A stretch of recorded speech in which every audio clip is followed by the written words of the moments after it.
ఏంటి కూరగాయలు, ఏంటి పళ్ళు, పొద్దున్నే టిఫిన్ అండి.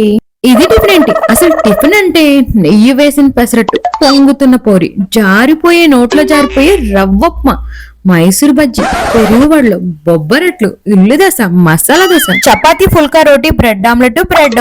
ఇవే కదా టిఫిన్లు అంటే.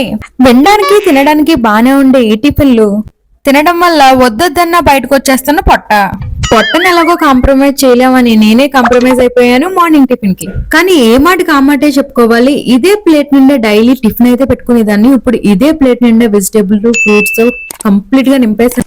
నింపేయడం అయితే నింపేసాను. ఎలా తినాలరా సామి అనుకున్నాను పచ్చి కూరగాయలు, ఫ్రూట్స్ నేనే. ఒకే రకం వెజిటేబుల్, ఒకే రకం ఫ్రూట్ తింటే ఎవరికైనా బోరింగ్ అనిపిస్తుంది. ఒకటి ఇది తింటే తినే కొద్ది తినాలనిపిస్తుంది. అండ్ డైలీ మన బాడీకి కావాల్సిన ప్రోటీన్స్ అయితే దీంట్లో పుష్కలంగా ఉంటాయి. నేనైతే కంటిన్యూగా 3 months నుంచి అయితే తింటున్నాను. ఇదైతే మార్నింగ్ టిఫిన్ కి అయితే బెస్ట్ అని చెప్పుకోవచ్చు. సబ్స్క్రైబ్ చేసాను మరి.